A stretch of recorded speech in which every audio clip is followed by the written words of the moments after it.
The dining room was filled with laughter, the clinking of glasses, and the low hum of conversations about new cars, vacation homes, and successful business ventures. Linda May Parker sat quietly at the far end of the long oak table, her hands folded in her lap, the simple navy dress she had bought on clearance 3 years ago clinging a little too tightly at the waist. She was a math teacher at a middle school in Knoxville, Tennessee, a woman whose life was measured not in financial success but in the progress of her students. Tonight, however, none of that mattered. Her husband, Charles, Chuck to everyone in the family, leaned back in his chair, a glass of bourbon in his hand. His eyes slid toward Linda with the same look he had given her countless times before, a mixture of irritation and embarrassment. "You know, Mom," he said loudly enough for the whole table to hear, "some men get wives who are their partners in success. Linda here insists on staying a schoolteacher, making what? $30,000 a year? Barely enough to keep gas in the car."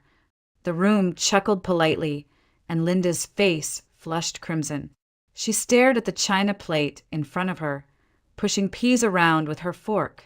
His mother, Evelyn Parker, gave a sweet, poisonous smile as she reached for another serving of casserole. "He's not wrong, dear. You really should think about presenting yourself differently. A woman reflects her husband, after all. Look at Nicky Davenport, always polished, always at Charles's side when he goes to business functions." At the mention of Nicky, Linda's chest tightened.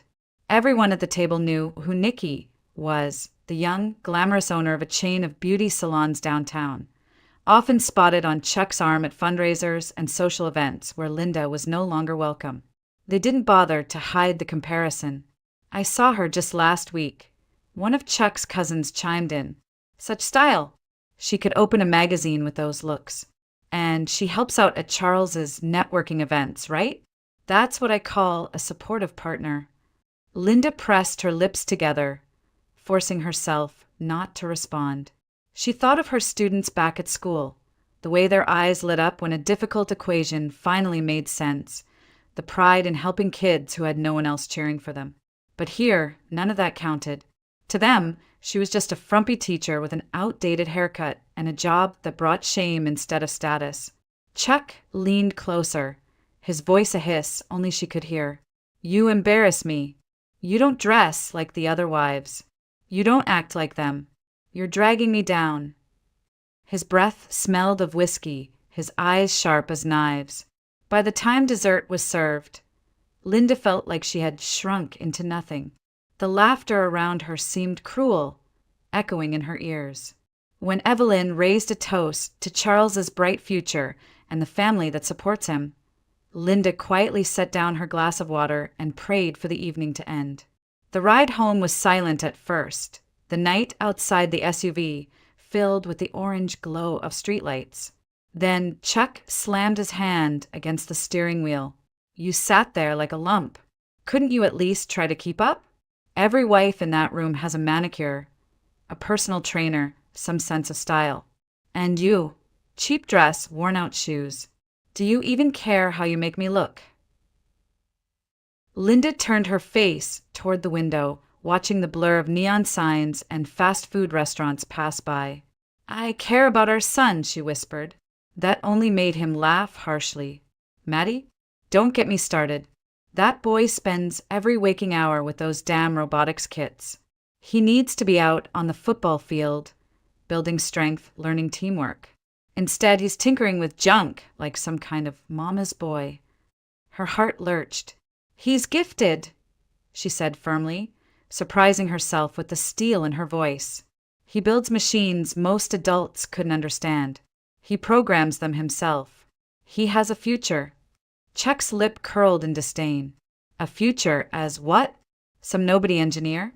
Football builds leaders. Robotics builds losers." The words slammed into her chest harder than a fist. She pressed her hand against her sternum, breath quickening, black spots flickering at the edges of her vision. "Chuck, I can't breathe." He shot her a glance, irritated. "Not this again. Always some drama when things get real." But before he could finish, her body slumped sideways in the passenger seat. The world went dark for Linda. By the time the SUV screeched to a stop outside the emergency room, nurses were already rushing forward with a gurney. Chuck followed, his face tight, muttering about the inconvenience. Hypertensive crisis, one of the ER doctors said quickly, checking her vitals. Severe stress. Get her on oxygen and start monitoring immediately. The bright hospital lights blurred above her as consciousness slipped away. And in that fading moment, all Linda could think was, have I wasted half my life with a man who despises me? The fluorescent lights of the ER cast a harsh glow over everything, from the gurney rolling down the corridor to the tired faces of the nurses moving quickly around her. Linda May Parker drifted in and out of awareness, catching fragments of conversations.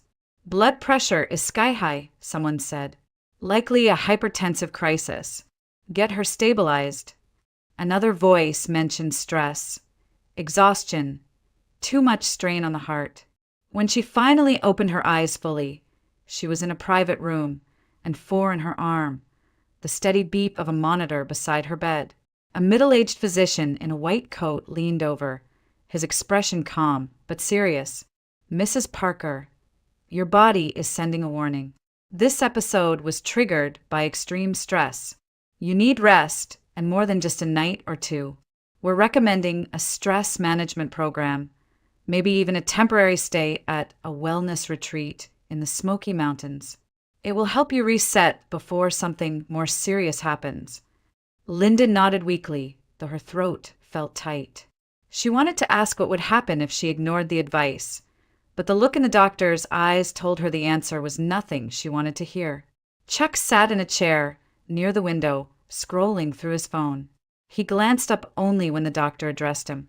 She's going to be fine, the physician continued, but she cannot go back into the same level of stress immediately. That would be dangerous.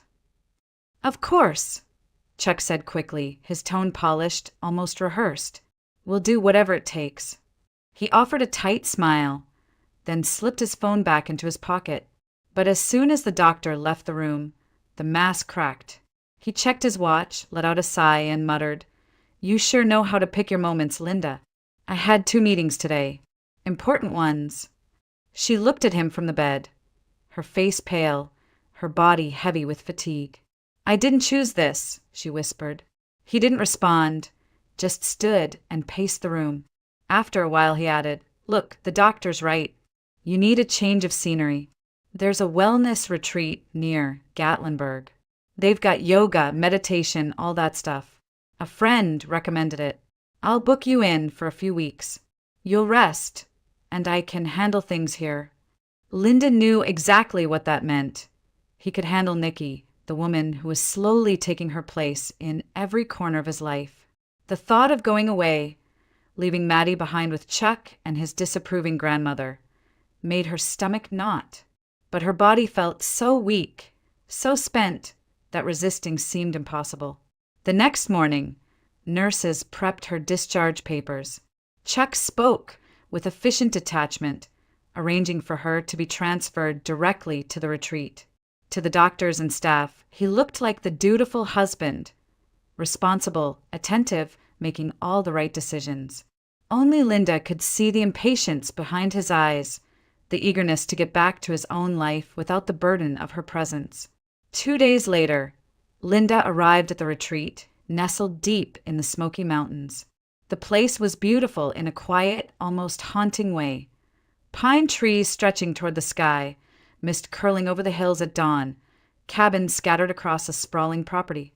Inside, she was given a modest room with a view of the woods, daily schedules of guided relaxation, diet plans, and group sessions about stress management. At first, Linda tried to follow the program. She attended yoga, though her body ached and her mind wandered. She listened to lectures about work-life balance, about the importance of self-care, though each word felt like a reminder of how far she had fallen from the life she once imagined. The other guests smiled politely, shared their stories of burnout in corporate jobs, marital problems, empty nests. Linda nodded but said little. Her own pain felt sharper, deeper, as though it didn't belong in the same category as theirs.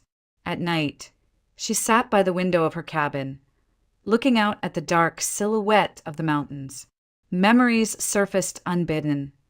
Chuck's mocking laugh at the dinner table, his harsh words about Maddie, the smirk when he mentioned Nikki's name. She remembered their early years, too, how he once told her he admired her kindness, her devotion to children, her ability to see potential where others saw none. Back then, she had believed him. She had believed that love could endure differences, that kindness could bridge the gap between worlds. But sitting there in the silence of the retreat, she realized how wrong she had been. Love had faded long ago, eroded by disdain and betrayal. What remained was habit, fear of loneliness, and a desperate attempt to keep her family intact for Maddie's sake. A nurse stopped by each evening to check her vitals, reminding her to rest. Linda would smile, thank her, and then lie awake for hours, staring at the ceiling. She could no longer escape the truth. She was tethered to a man who did not love her, who saw her not as a partner but as a burden. And for the first time, she admitted to herself that she felt no love for him either. Only exhaustion, grief, and the hollow echo of years wasted. The mountains outside stood silent, ancient, and unmoved. Somewhere deep in her chest, something shifted. Not hope, not yet, but the faintest recognition that life could not continue this way. When Linda returned from the retreat several weeks later, the first thing she noticed was the silence in the apartment. It was too quiet, too empty. Her eyes darted around the living room, and her breath caught in her throat. The shelves where her books had once lined the wall were bare. The armchair where she used to sit and grade papers was gone. Even the family photos, wedding pictures, Maddie's school portraits had vanished, leaving pale rectangles on the walls like ghosts of a life erased. "Mom." Maddie rushed to her, his face pale, his small hands trembling as he clutched her coat sleeve. Dad kept moving things. He said they were just going into storage. But every day something else disappeared. First the TV, then your sewing machine, then the silverware. I didn't know what to do. She knelt down, holding him tightly, feeling the quick thump of his heart against hers. "It's okay, sweetheart," she whispered, though nothing felt okay. She looked around again, the hollowness of the apartment pressing in. What once was their home now felt like a stage, stripped bare after the show had ended. The sound of keys turning in the lock broke the stillness. Charles Parker walked in, the scent of cologne heavy in the air, his expression casual as though nothing unusual had happened. He carried a folder under his arm and tossed his jacket carelessly over a chair that wasn't even theirs anymore. "You're back," he said flatly. "Good. Saves me the trouble of tracking you down." Linda rose slowly, her body stiff. "What happened here? Where is everything?" "Streamlining," he replied without shame. "We don't need two of everything. Some of it's in storage. Some of it, well, Nikki and I can make better use of." The name hit her like a slap, though she had been expecting it. Nikki Davenport, the woman who had been lingering at the edges of her marriage for years, now stepping fully into the center. Charles opened the folder and pulled out a stack of papers. "This is the divorce petition. I've already spoken with my attorney. Everything's straightforward. You'll sign where indicated." Maddie stood frozen, his wide eyes fixed on his father. "You're leaving us?" His voice cracked with disbelief. Charles didn't even glance at him. "Don't be dramatic. You'll still see me. We'll work out visitation. But Nikki and I are moving in together, and I won't have two households draining my finances." Linda's hands shook as she took the papers, scanning the cold legal language. The terms were as cruel as the tone in his voice. He was offering her a small apartment on the outskirts of Knoxville, a place barely large enough for two people, and minimal child support, not even enough to cover basic expenses. This isn't fair," she said softly, her throat dry. Charles smirked, pouring himself a drink from the half-empty bottle he kept by the counter. "Life's not fair, Linda. You've been coasting along, teaching your little classes, acting like that's enough. It's not. I'm moving forward and you're dead weight. Be grateful I'm giving you anything at all." Her face burned, but she forced herself to stay composed. Inside, her chest ached with grief and humiliation, but there was no point in begging. She had begged enough already, silently for years, for respect, for love, for some sign that their marriage still meant something. Maddie's voice cut through the tension. "I don't want to live with her. I want to stay with Mom." His small fists were clenched, his jaw set. Charles gave a dismissive wave. "You'll adjust.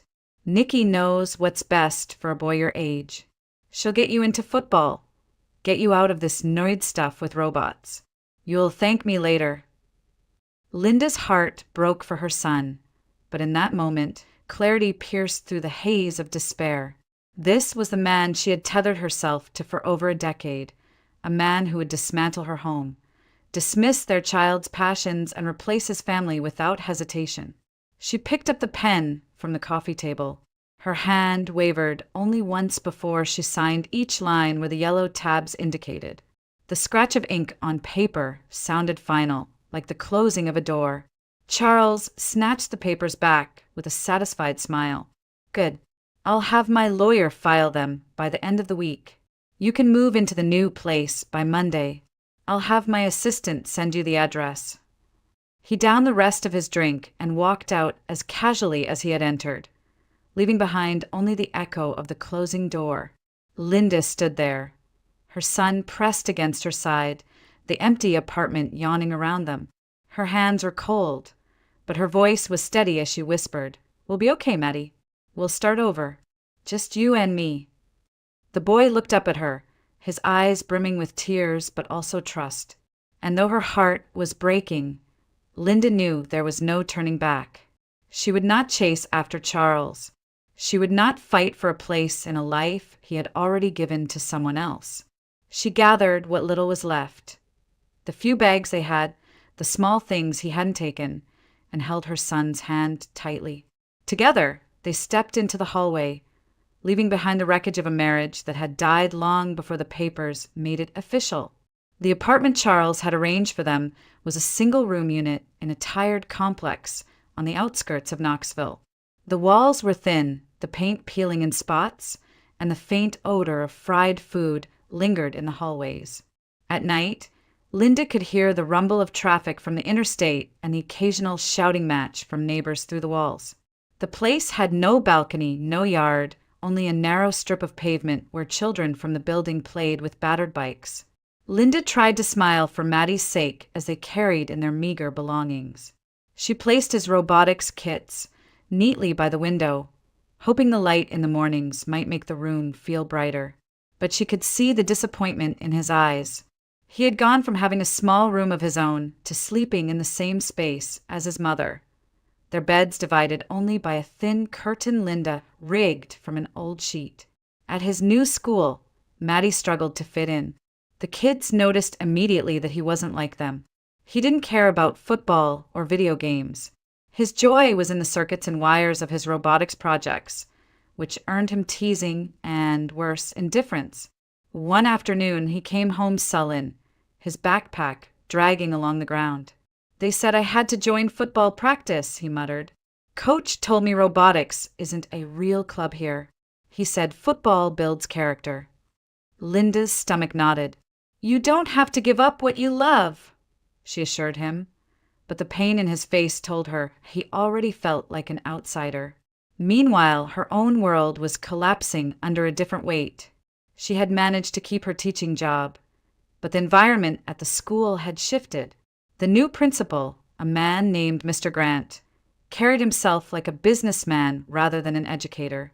He made it clear at a staff meeting that results mattered, not the integrity of the process. Linda soon learned what he meant. One day, he called her into his office, leaning back in his chair with a smug smile. "Mrs. Parker, some of our parents make generous contributions to ensure their children succeed. I expect my staff to cooperate. That means a little flexibility with grades. Do you understand?" Linda's heart sank. "You're asking me to take bribes," she said plainly. His smile never wavered. "I'm asking you to be a team player. Everyone else manages. Don't be the one who causes trouble." She shook her head.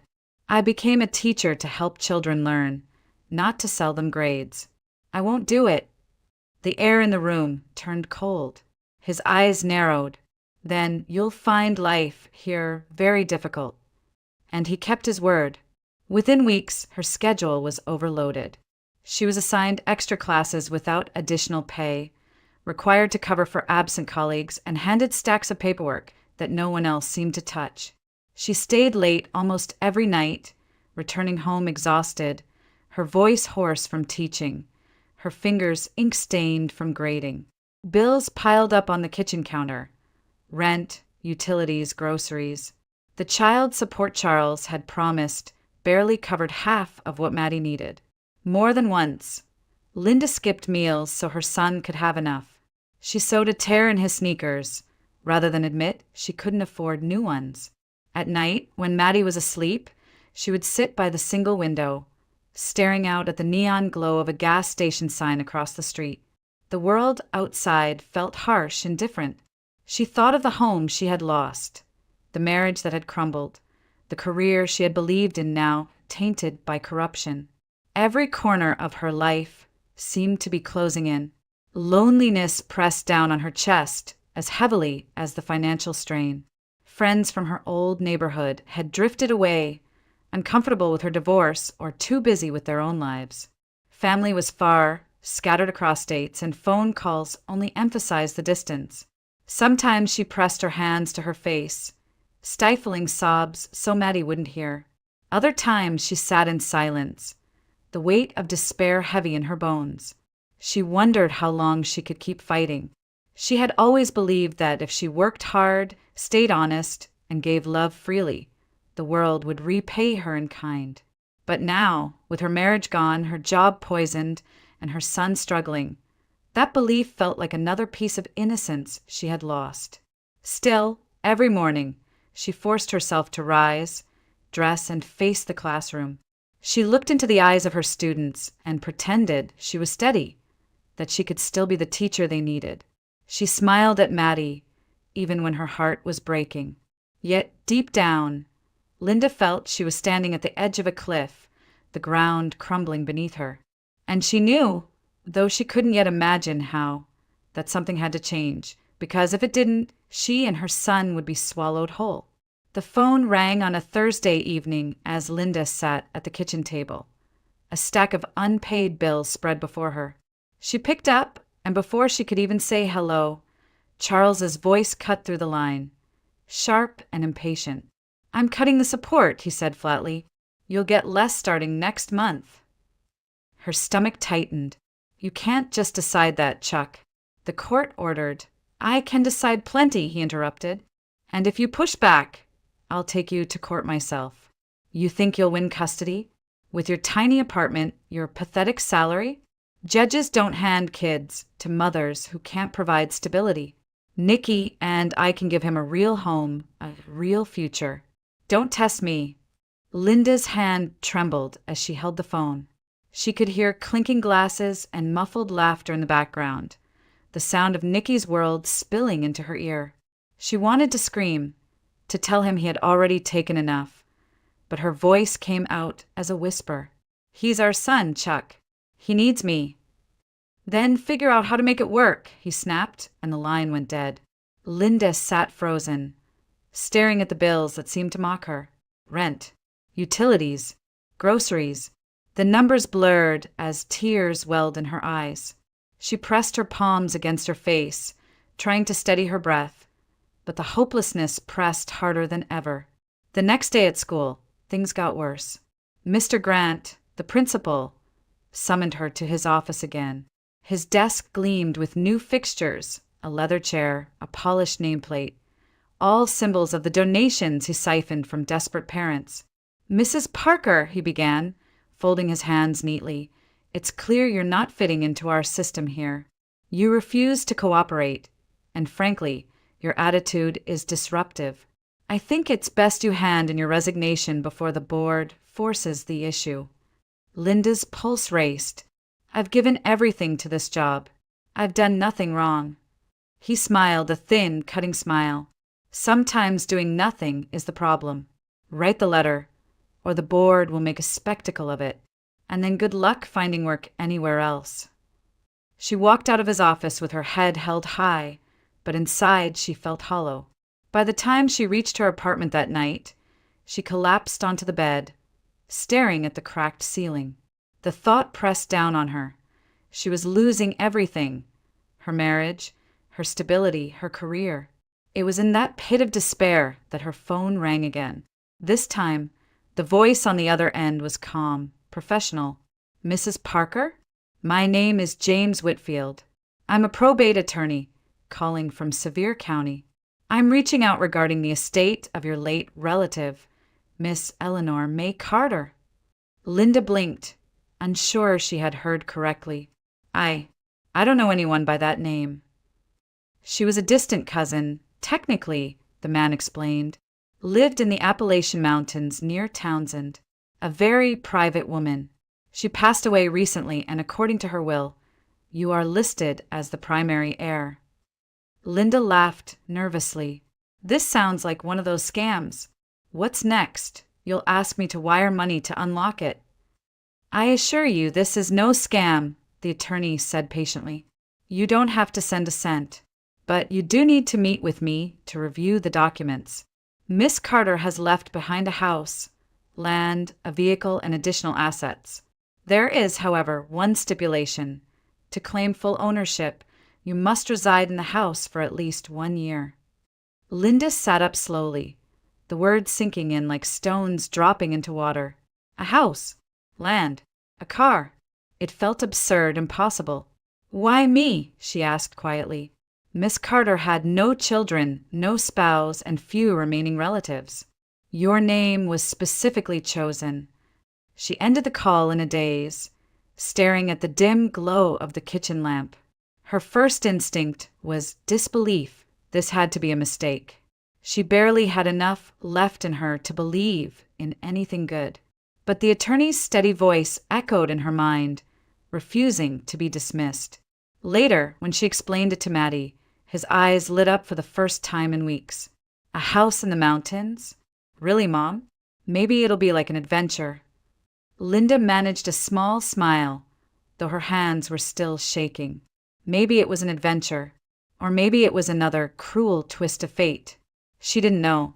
But for the first time in months, a fragile thread of possibility stirred inside her chest. The road wound higher into the Appalachian Mountains, each turn revealing slopes thick with trees still heavy from summer. Linda gripped the steering wheel of the borrowed sedan, her heart pounding as the small town finally came into view. Townsend was a quiet place, one main street lined with diners, hardware stores, and a few antique shops. Beyond it, the road narrowed until it gave way to a dirt drive that stretched into the woods. At the end of that drive stood the house. Linda stopped the car and stared, unable to speak. It was larger than she had imagined. An old southern estate, its wide porch wrapped around the front, white paint weathered to a soft gray. Vines climbed the railings, and the windows glimmered faintly in the fading afternoon light. It was old, yes, but it was beautiful. Maddie scrambled out of the car, his sneakers crunching on gravel. Mom, look, it's huge. He dashed up the steps and tugged at the heavy oak door until it swung open with a groan. Inside, the air smelled faintly of cedar and dust, but the space was breathtaking. The front room stretched wide, with a fireplace framed by carved stone and a chandelier that looked like it had hung there since the Civil War. Beyond it was a library, shelves stretching from floor to ceiling, lined with books bound in cracked leather and cloth. Linda wandered from room to room, awe and disbelief washing over her. The dining room still held a long mahogany table, its surface gleaming under layers of polish. Upstairs, she found a nursery-like room, but not for babies. This room was filled with model kits, robotic sets, and shelves stacked with manuals. Maddie stood in the center of it, his face glowing. It's like it was made for me, he whispered, already pulling down a box of gears and wires. Linda's throat tightened. She touched the edge of a workbench, running her fingers over initials carved into the wood. Whoever Eleanor May Carter had been. She had thought of children like Maddie, curious, inventive, searching for worlds they could build with their hands. That evening, after they unloaded what little they had brought, a knock came at the door. A gray-haired man in work boots and overalls stood there, holding his cap respectfully. "Evening, ma'am," he said. "Name's Edward Collins, but folks call me Ed. I looked after this place for Miss Eleanor before she passed. Fixed the roof, kept the pipes from freezing. Figured I'd come by, see if you needed anything." Linda thanked him warmly, grateful for the kindness. He stepped inside briefly, his eyes scanning the rooms with a mixture of nostalgia and caution. "This house, it carries a lot of history," he murmured. "People say there's more buried here than books and furniture. Some still whisper about Confederate gold, hidden when soldiers passed through these hills." Miss Eleanor never said much, but she hinted now and then. Linda felt a shiver, half from the cool air drifting through the old windows, half from the weight of his words. The next day, while exploring town, she encountered another visitor at the property. A tall man in a tailored suit stood by the gate, clipboard in hand. His truck bore the name of a development company. "You must be Mrs. Parker," he said smoothly, extending a hand. "Name's Eldon Reeves. I run Mountain View Development. We've had our eyes on this land for some time. Prime spot for vacation rentals. I'd be happy to make you a generous offer." Linda shook her head. "The house isn't for sale." Eldon's smile tightened. "I understand it might be overwhelming for someone in your situation. Big place, a lot of upkeep. Think about it. I'll be in touch." He tipped his hat and left, but not before giving the property one last, lingering look. That evening, Linda sat on the porch as Maddie tinkered happily upstairs. The air was crisp, filled with the sounds of crickets and distant owls. She thought about the will, the condition that she live here for a year. At first, it had felt impossible. Now, as she looked at the house glowing softly in the twilight, it felt like the only choice she had left. She whispered to herself, "Steady and resolute, we'll stay. We'll make this work." For the first time in months, Linda felt a glimmer of peace. The house was old, perhaps even burdened with secrets, but it was theirs. And for a woman who had lost everything, that was enough to begin again. Within a week of settling into the old house, Linda began searching for steady work. The money left in her bank account would barely cover groceries, and though the estate offered shelter, she still needed income. She walked into the small-town high school, resume in hand, her nerves taut as she waited outside the principal's office. To her surprise, the interview was brief and almost warm. The school had been struggling to find qualified math teachers, and Linda's experience was exactly what they needed. By the following Monday, she was standing in front of a classroom again, this time with a better salary and a lighter schedule than she'd endured back in Knoxville. The difference was immediate. Here, the students were respectful, curious, and eager to learn. Teachers supported one another instead of competing, and the principal actually encouraged innovation rather than bribes. Linda walked home each day feeling lighter, almost hopeful, as if her profession had been restored to what it was meant to be. At home, Matty was thriving in his own way. For the first time, he had a room filled with light, shelves lined with books and robotics kits left behind by Eleanor. He spent hours at the workbench, soldering circuits and sketching designs, his laughter echoing through the halls of the old house. When he proudly showed Linda a small robot he had programmed to follow voice commands, she felt a swell of pride she hadn't known in years. Slowly, the two of them began to weave themselves into the fabric of the town. Neighbors stopped by with pies or fresh vegetables from their gardens, eager to welcome them. The pastor at the local church introduced himself and offered help if they ever needed it. At the grocery store, the cashier asked how they were settling in, genuinely interested in the answer. For Linda, it was startling. She had grown so used to cold shoulders and judgmental stares in Knoxville that this kindness felt almost unreal. She began to exhale the tension she had carried for so long, allowing herself to believe that maybe she and Maddie could truly build a life here. But the shadow was never far away. Eldon Reeves appeared at the gate one crisp morning, leaning casually against his truck as if he owned the place already. "Mrs. Parker," he said smoothly, "I hear you've taken a position at the school." "That's good. But let's be honest, this house is a burden. It's old, it's expensive to maintain, and the land is unstable. Geological surveys have flagged this area for potential landslides. You and your boy don't want to be caught in that, do you?" Linda tightened her grip on the basket of groceries she was carrying. "We're not selling, Mr. Reeves. The house was entrusted to me, and I plan to honor that." His smile was practiced, the kind that never reached his eyes. "Think about it. You don't want to end up with nothing because you clung to a sinking ship." He left after a few more pointed remarks, but Linda couldn't shake the unease his words left behind. That evening, after Maddie had gone to bed, she wandered into the library. The shelves smelled of age and dust, and as she ran her fingers along the spines of books, she found something she hadn't noticed before: a leather-bound journal tucked behind a row of encyclopedias. It belonged to Eleanor May Carter. The handwriting inside was neat but faded, entries spanning decades.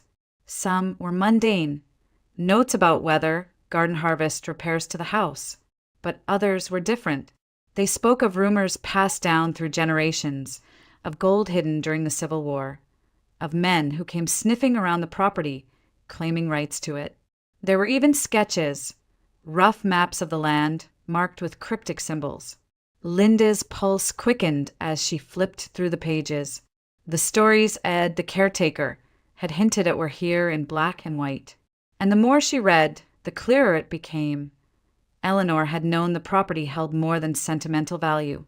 She had guarded it fiercely, keeping the truth from opportunists like Eldon Reeves. Sitting at the old desk with the journal open before her, Linda felt a stirring she hadn't felt in years. Not fear, though danger lurked at the edges of these discoveries, but resolve. If Eleanor had trusted her with this house, then perhaps it was also her responsibility to protect whatever secrets it contained. She closed the book gently, the weight of history pressing down on her shoulders. Outside, the mountains loomed in the moonlight, silent witnesses to centuries of whispered legends.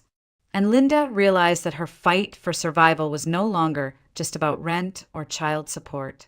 It was about defending a legacy and perhaps uncovering a truth that others had been hunting for generations.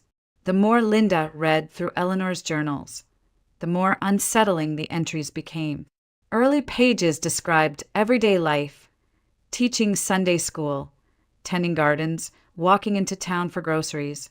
But as she reached the later volumes, the tone darkened. There were repeated mentions of strangers knocking at the door, questions about the property, men who offered money in exchange for quiet access to the land. One name surfaced more than once: Eldon Reeves. The careful script underlined it, as if to emphasize caution. Do not trust him. He's after what lies beneath. And then came the entry that froze Linda's blood. The Carter family guarded something since the days of the war: Confederate treasure, hidden when Union troops swept through these mountains. I never told a soul, but the hunters suspect. If they find it, they will not stop at words. They will destroy to claim it. Linda shut the journal, her pulse racing. She sat back in the worn leather chair, the shadows of the library thickening as the evening sun disappeared behind the ridges. Confederate treasure? It sounded like folklore, the kind of story passed around campfires to entertain children. Yet Eleanor had written about it as fact, with a seriousness that left no doubt. That night, sleep refused to come. She tossed in her bed, the sound of crickets outside only heightening her awareness of every creak in the old house. Around midnight, she heard it, footsteps crunching softly on gravel outside. She slipped quietly from the bed, her heart hammering, and pulled aside the curtain. The yard was drenched in moonlight, silver against the dark woods. And there, by the edge of the porch, a shadow moved, tall, deliberate. She held her breath as the figure crept closer, pausing at the window before melting back into the trees. By morning, she was still shaken. When Ed stopped by to drop off firewood, she pulled him aside. "Ed, have you ever seen anyone prowling around here at night?" His face tightened. "I was hoping you wouldn't. Eldon's been sniffing around this place for years. Back when Miss Eleanor was alive, he'd show up uninvited, asking about old family rumors. Folks say he's a treasure hunter, dresses himself up as a developer, but what he wants is buried under this land." Linda shivered. Eleanor warned about him in her journals. Ed nodded grimly. Then she knew what she was talking about. "Don't trust him, Mrs. Parker. Not for a second." Later that afternoon, while Linda was reorganizing books in the library, Matty came rushing in, his face flushed with excitement. In his hands was an envelope, yellowed with age, that had slipped from a false back in one of the shelves. "Mom, look what I found!" he exclaimed, spreading the contents across the desk. It was a folded piece of parchment, brittle at the edges, covered in hand-drawn markings. Linda leaned closer, her breath catching. It was a map, detailed sketches of the property, with symbols that matched those in Eleanor's journal. Lines traced from the house to the woods, ending at an X near a stone formation she recognized from their walks. "This is it," Matty whispered. "The treasure. It's real." Linda's throat went dry. She wanted to tell him not to get carried away, that legends didn't always hold truth. But the evidence was before her eyes. The map, the notes, Eleanor's warnings. She folded the parchment carefully and locked it back in the desk drawer, her hands trembling. "Listen to me, Matty," she said softly. "Whatever this is, it's dangerous. People like Reeves won't stop if they think we know more than we should. We need to be careful." He nodded reluctantly, though his eyes still shone with curiosity. That night, Linda lay awake once more, the journal open on the nightstand beside her. The house creaked as it settled, and every sound set her nerves on edge. She couldn't escape the feeling that inheriting this place had pulled her into something larger, something darker, than she had ever imagined. She stared out at the moonlit ridges, her mind racing. This wasn't just a chance at a new life. It was a responsibility, one that came with danger, secrets, and the weight of history pressing down on her shoulders. For the first time, Linda understood that Eleanor hadn't simply left her a house. She had left her a battle. The knock at the door came early on a Tuesday morning. Linda opened it to find Eldon Reeves standing tall on the porch, flanked by two men in pressed suits. One wore the badge of the county commissioner. The other carried a thick folder stuffed with papers. "Mrs. Parker," Reeves began smoothly, his voice edged with false courtesy, "we need to have a serious discussion about this property. The county has reviewed the geological surveys, and the risk of landslides is significant. For your safety and your boys', it would be best if you sold the land to Mountain View Development immediately." Linda steadied herself against the doorframe, her knuckles white. "This house has stood for over a century. If it were as dangerous as you claim, Eleanor would have been gone long ago." The commissioner cleared his throat. "Ma'am, we're prepared to issue a notice of condemnation. You'll be forced out sooner or later. Selling now is your best option." Eldon leaned in, lowering his voice as if sharing a secret. "You don't want to get caught up in legal trouble, Mrs. Parker. Sign the papers, take the money, and walk away." Linda forced a polite smile, hiding the tremor in her chest. "I'll need time to review these documents with my attorney," she said, deliberately using the word that made Reeves's jaw twitch. She accepted the folder, thanked them curtly, and shut the door. When she turned, Matty was standing at the foot of the stairs, worry etched across his face. "They want to take it, don't they?" She pulled him close, smoothing his hair. "They won't. Not if we can prove the truth." That evening, while sorting through boxes in the cellar, Maddie noticed something unusual. The floorboards near the back wall felt uneven, almost hollow beneath his sneakers. Excited, he called for his mother. Together, they pried loose the warped planks, revealing a narrow staircase spiraling into darkness. Flashlight in hand, Linda descended cautiously. The air grew damp and cool, the stone walls glistening with moisture. At the bottom lay a hidden chamber, untouched for decades. Dust-covered crates lined the walls. Inside were relics, Confederate-era uniforms, rusted weapons, and bundles of yellowed papers sealed in wax. One trunk contained ledgers, maps, and a diary from a Carter ancestor who had lived through the Civil War. The entries detailed how the family had safeguarded not just rumors of treasure, but actual historical documents and artifacts too valuable to fall into enemy hands. Linda's hands trembled as she held up a ledger. This proves the family's legacy. This house isn't just old, it's a historic site. Maddie's eyes gleamed. If we show people, they can't take it away. Right, Mom? She nodded, determination replacing fear. Exactly. The next day, Linda contacted James Whitfield, the probate attorney. He examined the documents and agreed. What she had uncovered could change everything. At his suggestion, she reached out to the local paper, the Sevier County Gazette. Soon, a young journalist arrived, snapping photos of the artifacts, recording Linda's story, and promising an exposé that would make headlines. By the weekend, the front page carried the headline, "Hidden Confederate-era cache discovered in Carter Estate. Development plans questioned." The fallout was immediate. Residents who had once been indifferent now rallied around Linda, furious at the thought of losing a piece of their heritage. Calls flooded the county office, demanding an investigation. Cornered, Reeves tried to push back, insisting the artifacts were forgeries and the treasure nothing more than junk. But his own reputation worked against him. Whispers of his dealings, bribes, threats, shady land purchases surfaced quickly.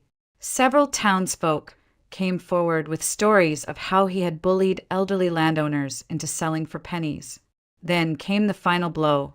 A state investigator, alerted by the growing scandal, uncovered proof that Reeves had been involved in illegal artifact hunting for years. Photographs and records tied him to looted sites across Tennessee. By the time the county convened an emergency meeting, Reeves's polished veneer had crumbled. He stormed out of the hall, his face pale, while the commissioner who had stood beside him quietly distanced himself, promising cooperation with the state. Linda sat in the back of the meeting room, Maddie's small hand tucked in hers. She felt the weight on her chest lift for the first time in months. The house, Eleanor's house, now hers, was no longer a burden under threat.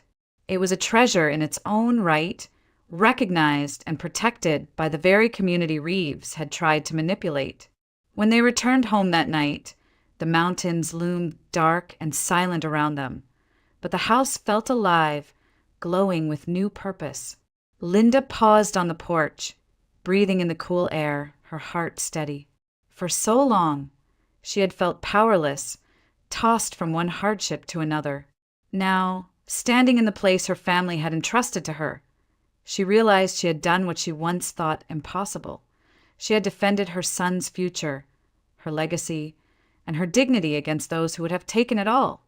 News of Eldon Reeves's downfall spread quickly across Sevier County.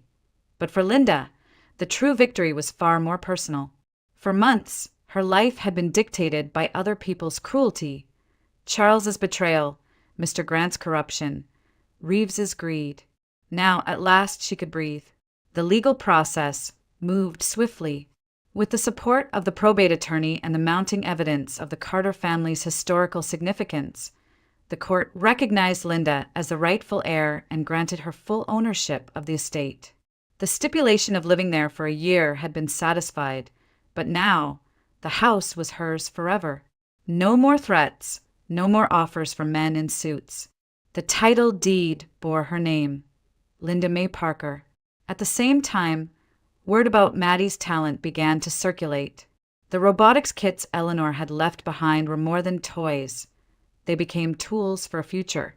His small voice command robot drew attention at a local science fair, and within weeks a professor from the University of Tennessee reached out, inviting him to visit their engineering lab. Neighbors chipped in to buy him new supplies. Local businesses sponsored his projects, and for the first time, Maddie felt celebrated rather than ridiculed. Linda watched him bloom, his shoulders straighter, his laughter returning.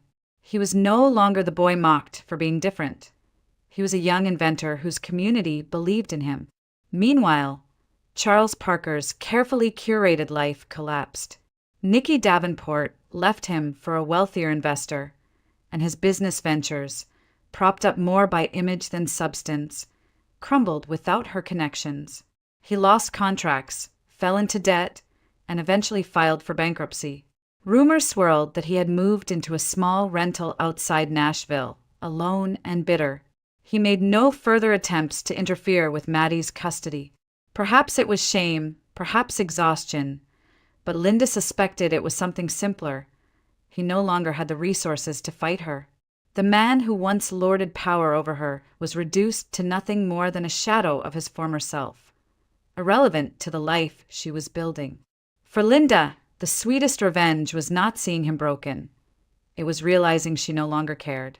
His downfall had no hold on her heart.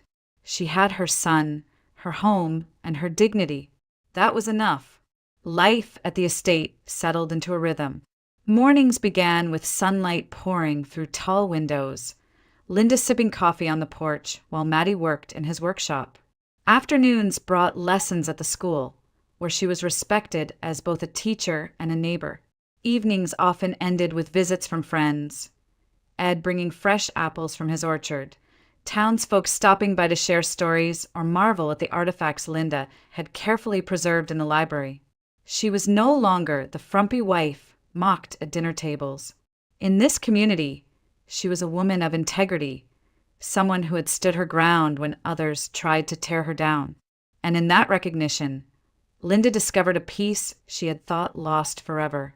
One evening, as summer gave way to autumn, she and Maddie stood together on the wide porch. The air smelled of wood smoke and pine, and the mountains stretched endlessly before them, bathed in the amber glow of sunset. Maddie leaned against the railing, holding the small robot he had been working on all week. "Mom," he said softly, "do you think Dad ever wonders what he lost?" Linda looked out at the rolling hills, her heart steady. "Maybe. But what matters is what we've found." She wrapped an arm around his shoulders, pulling him close. They stood in silence for a long while, the sound of crickets rising with the evening. For Linda, the moment held more weight than any courtroom ruling or newspaper article. It was the simple truth of survival, of finding strength when everything else had been stripped away. She had been humiliated, abandoned, nearly broken. But here, in the house entrusted to her, with her son by her side, she was whole again. The porch creaked gently beneath their feet as the last light of day slipped behind the ridges. And in that quiet, Linda felt certain. This was not the end of her story, but the beginning of a new one built not on fear or loss, but on hope.